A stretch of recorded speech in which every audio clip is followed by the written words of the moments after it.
Mlioko katika mkoa wa Katavi huko wilaya ya Mpimbwe katika kijiji cha Maji Moto, leo ninawaletea kiboko yenu kwa sababu kwenye lenzi leo tunaangazia maajabu ya chanzo cha maji moto. Hii iko katika kijiji cha Kaluko, kitongoji cha Makae. Kitongoji hiki kipo katika wilaya ya Kalambo mkoani Rukwa. Je, uwepo wa chanzo hiki cha maji moto katikati ya msitu mkubwa ni salama kwa wakazi wa kijiji hicho? Lenzi. Ni kawaida katika misitu mikubwa kama Amazon unaopatikana nchini Brazil kuwa na vyanzo vya maji ya moto, na sisi pia tumebarikiwa maji ya moto yanayotoka bila ya kuchemshwa kwa kuni, mkaa, gesi au umeme.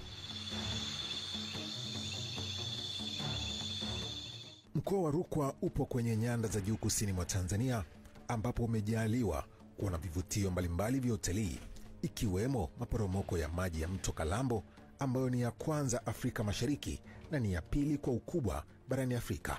Lenzi imefika kuangazia vyanzo vya maji ya moto katika maporomoko hayo.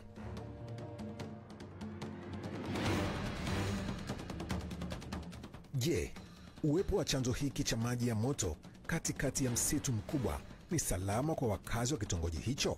Hicho kisima kwa upande wa kina mama kinatusaidia kwa ajili ya ufuaji nguo, na wakati mwingine kinatusaidia upande wa baba waume zetu, tunakuwa kimetupunguzia gharama ya utekaji wa maji, kwa sababu kama umetoka shambani umechoka, mwanaume anakuonea huruma, anaenda kule kwenye maji, anaenda na naoga kwa wakati anaohitaji yeye. Alafu tena hayo maji yanatusaidia kwa ajili ya kufua nguo. Watoto wetu vijana wanapata muda mzuri wa kwenda kuoga kwenye yale maji. Yaani hicho kisima cha maji ya moto kinafanya kazi kubwa katika kitongoji chetu. Mara ya mwisho kuoga maji ya nyumbani ni siku nyingi sana. Yaani nimesahau. Paka mke wangu saizi anaenjoy, wala hana mbambamba za kusema kwamba nichemshie maji. Nalizika na haya maji ya moto ambayo Mungu alishatupa. Haya ni maji ambayo ukisha yaoga hata usipopaka, yaani mwili unaonekana vizuri sana. Mwanzo wakati nimefika hapo akaniambia kuna maji ya moto, nikaamua nije nihakikishe. Na maji kweli nilivyokuja kuhakikisha nikuta ni maji ya moto kweli. Ni maji mazuri. Unaweza ukatoka kwenye shughuli zako za kikazi kama shambani, ukafika hapa, ukaoga vizuri na ukajikuta mwili wako umekaa kihali ile vizuri kabisa. Sitamani kuondoka katika kijiji hiki kwa sababu ya haya maji ya moto. Na hata kama nitaondoka, natamani siku nitakaporudi nije na familia yangu waje washuhudie haya maji ya moto.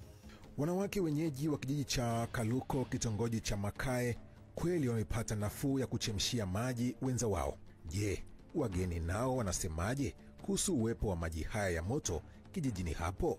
Na washauri watu ambao hawajawahi fika haya mazingira waje watembee waangalie vyanzo vya maji hivi, waangalie na uwepo wa haya maji, waangalie na faida yake. Ombi letu kubwa ni kwamba serikali itufikirie, ituletee angalau wataalamu kwa ajili ya kuja kupima. Wakipima wanaweza pia wakaangalia kwamba kuna vitu ambavyo pia vinaweza vikanufaisha serikali ya kijiji pamoja na serikali husika kwa ajili ya maendeleo yetu sisi sote kwa ujumla. Bila utaratibu mambo mazuri hayawezi kutokea katika jamii yetu. Japokuwa maji hayo ya moto hupatikana katikati ya msitu mkubwa, lakini wakazi wa eneo hilo wameweka ratiba ya kwenda kuoga kati ya wanaume na wanawake. Utaratibu wa haya maji ya moto, ukitoka nyumbani unapokaribia kufika kwenye haya maji ya moto lazima upige hodi, kwa sababu kuna wazee wanaotuzidi umri wanakuwa wanaoga. Kwa hiyo ukipiga hodi, ukisikia sauti ya mzee unasubiria, unakaa nje, akioga akimaliza unaingia unaoga. Hivyo ndo utaratibu tulioweka kwenye haya maji ya moto. Hodi! Hodi! Ndo maana tumeweka muda kuanzia saa 2 asubuhi kufika saa 9 kamili ni wanawake wanaoga.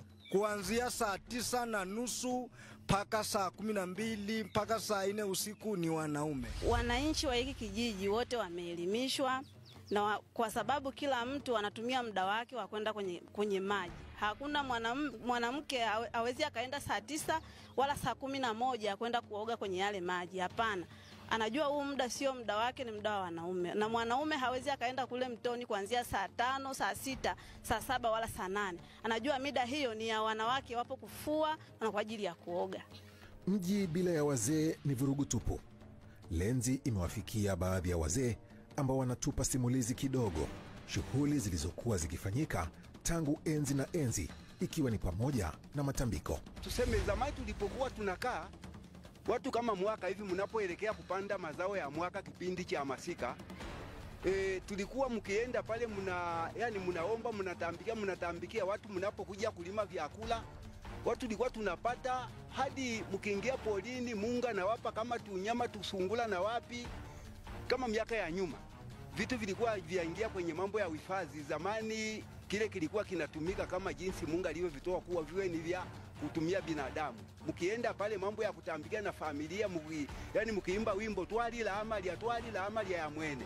Na maana hicho kipindi hata kama ukitoka hapo unaweza kukuta nyama au swala au paa, na ile imeshindwa kukimbia. Mungu amekusaidia, unaipata. Ndio faida ambayo tulikuwa tunaipata hicho kipindi.